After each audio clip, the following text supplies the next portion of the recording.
प्रिय मित्रों, हमारे मन में अक्सर एक सामान्य प्रश्न उठता है, मृत्यु का वास्तविक स्वरूप क्या है? हम समझते हैं कि मृत्यु किसी भी जीवित प्राणी के लिए जीवन के अंत का प्रतीक है, जिसके घटित होने का कारण बुढ़ापा, दुर्घटना या कुपोषण है। हालांकि हमें यह पता रहता है कि वो हम सबको आएगी, लेकिन यह पता नहीं चल पाता कि कब आएगी। आज की चर्चा में हम मृत्यु की अवधारणा पर गहराई से चर्चा करेंगे। मृत्यु के क्षण में क्या घटित होता है? जीवन की समाप्ति के बाद क्या होता है? मृत्यु के अनुभव की खोज करना एक चुनौती है, यह देखते हुए कि दिवंगत लोग अपने अनुभव के बारे में नहीं बता सकते। जन्म के साथ ही पिछले जन्मों की यादें खो जाती हैं और जन्म से पहले और मृत्यु के बाद क्या होता है, इसका रहस्य हमारे ऊपर छा जाता है। आज हम विद्यमान असंख्य स्वर्गों और नरकों का पता लगाएंगे। मृत्यु के बाद आत्मा का भाग्य भी हमारी चर्चा का विषय होगा। तो चलिए शुरू करते हैं आज की हमारी प्रस्तुति। लेकिन इसे अंत तक देखिएगा, क्योंकि साथियों, ये वीडियो आपको बहुत कुछ सिखा के जाएगा। अगर चैनल सब्सक्राइब ना किया हो तो अभी कर लीजिएगा। मित्रों, मृत्यु एक अपरिहार्य सत्य है जिससे कोई भी अपनी इच्छा के बावजूद बच नहीं सकता। आपने देखा होगा कि हिंदू धर्म में जब कोई भी इस दुनिया को छोड़कर जाता है तो उसके शव का अंतिम संस्कार कर दिया जाता है, यानी कि जला दिया जाता है।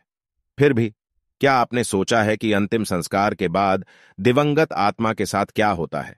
मित्रों, गरुड़ पुराण में यह बताया गया है कि मृत्यु के बाद आत्मा हमारे शरीर को छोड़ती है। तब ज्योति की आकार की एक छोटी सी चीज हमारे शरीर से बाहर निकलती है, उससे ही आत्मा कहा जाता है। और 2 यमदूत हमारी आत्मा को 24 घंटे के लिए हमारे घर से दूर ले जाते हैं, यमलोक के दर्शन करवाने के लिए और हमारे पाप और पुण्य का लेखा जोखा करवाने के लिए, चित्रगुप्त और यमराज के सामने। इसके बाद यमदूत आत्मा को वापस उसके घर छोड़ देते हैं और 13 दिनों तक आत्मा अपने परिजनों के बीच रहती है, यानी कि 13वीं तक आत्मा अपने सगे संबंधियों के साथ रहती है और उसके बाद यमलोक के लिए रवाना हो जाती है। इसी बीच आत्मा को 3 अलग अलग मार्ग दिखाए जाते हैं। अब इनमें से किस मार्ग पर आत्मा को भेजा जाएगा, ये उसके जीवन में किए गए कर्मों पर ही आधारित होता है। मित्रों, आत्मा को दिखाया गया पहला मार्ग होता है अर्ची मार्ग, जिसे 3 लोगों की यात्रा का मार्ग माना जाता है। दूसरा मार्ग धूम मार्ग होता है, जिसे पितरों का मार्ग बताया गया है। और तीसरा मार्ग उत्पत्ति विनाश मार्ग होता है, जिसे नरक मार्ग भी कहते हैं। अपने पाप और पुण्य को निर्धारित समय तक भोगने के बाद आत्मा को फिर से शरीर मिलता है, लेकिन मृत्यु के बाद जीव आत्मा को यमलोक की कड़ी दुखदाई बाधाओं का सामना करना पड़ता है। इन्हीं बाधाओं में से एक है यमलोक के मार्ग पर पड़ने वाली वैतरणी नदी। ऐसा माना जाता है कि पुण्यात्मा तो इस नदी को बड़ी ही आसानी से पार कर लेती है, लेकिन पापात्मा, यानी कि वो आत्मा जिसने अपने जीवन में केवल पाप ही पाप किए हैं, इस नदी में बुरी तरह प्रताड़ित होती रहती हैं। भगवान श्री हरि विष्णु स्वयं बोलते हैं कि जो भी पापात्मा इस नदी में प्रवेश करती है, वो रक्त रूपी जल पात्र में रखे घी की तरह खौली जाती है। इस नदी का रक्त रूपी जल भयंकर कीटाणु, नुकीले दांतों वाली मछलियों और सांप, बिच्छू, घड़ियाल जैसे कई मांसभक्षी जीवों से भरा रहता है। जैसे ही पापात्मा इस नदी में प्रवेश करती है तो 12 सूर्य की गर्मी वाले धधकते लावा जैसे पानी में वो उबलती रहती है। यहां ध्यान रहे कि यह कोई शरीर नहीं है, केवल जीव की आत्मा है जो कभी नहीं मरती है। अपने पापों के कारण 12 सूर्य की गर्मी वाले इस महाताप में आत्मा छटपटाती रहती है, रोती रहती है, चिल्लाती रहती है, अपने पाप कर्मों को याद करती है। लेकिन जब उसे बर्दाश्त नहीं होता, वो बाहर निकलना चाहती है, लेकिन बाहर नहीं निकल पाती है और इस उबले हुए लावे जैसे जल में ही डुबकी लगाती रहती है। मित्रों, जिन लोगों ने अपने जीवन में पाप कर्म किए होते हैं, उन्हें नर्क भेजा जाता है। वही जो अच्छे कर्म करते हैं, उन्हें स्वर्ग की प्राप्ति होती है। और गरुड़ पुराण में यह बताया गया है कि जिन आत्माओं को स्वर्ग में स्थान मिलता है, उन्हें यमराज स्वयं अपने भवन से स्वर्ग के द्वार तक छोड़ने जाते हैं।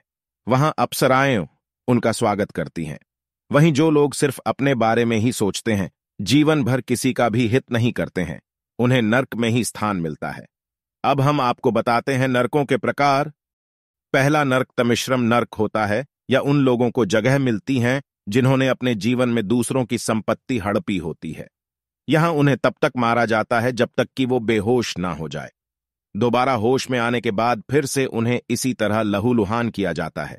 यह सिलसिला तब तक चलता रहता है जब तक कि सजा का समय समाप्त ना हो जाए।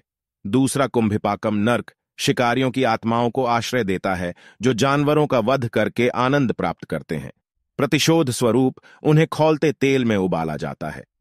असित पात्रम नामक नरक में जो व्यक्ति अपनी जिम्मेदारियों से भागते हैं, अपने कर्तव्यों की उपेक्षा करते हैं या दायित्वों से बचते हैं, उन्हें दंड का सामना करना पड़ता है। यहां लाकर उन्हें तब तक चाकुओं से छलनी किया जाता है जब तक कि वे बेहोश नहीं हो जाते हैं। आगे गरुड़ पुराण में कलासूत्र नरक के बारे में वर्णन हुआ है, जहां वे आत्माएं आती हैं जिन्होंने कभी भी अपने जीवन में बड़ों का सम्मान नहीं किया और उन्हें अत्यंत गर्मी में रखकर उनके बुरे कर्मों की सजा देने का प्रतिशोध दिया जाता है। यह नरक उन पति पत्नियों की आत्माओं के लिए है जो अपने साथी को केवल लाभ और उपयोग की वस्तु मानते हैं और उनकी आत्माओं को उनके दंड की सीमा समाप्त होने तक नष्ट कर दिया जाता है। तो मित्रों, आपने देखा कि अंतिम संस्कार के बाद आत्मा के साथ क्या क्या होता है और उसके आधार पर स्वर्ग या नरक प्राप्त किया जाता है। आपको यह वीडियो पसंद आया है तो कृपया इसे लाइक और शेयर करें। हम आशा करते हैं कि आपके सभी संदेह दूर हो गए होंगे। हमारे चैनल की सदस्यता लें ताकि आप और भी इस प्रकार की मूल्यवान जानकारी प्राप्त कर सकें। धन्यवाद।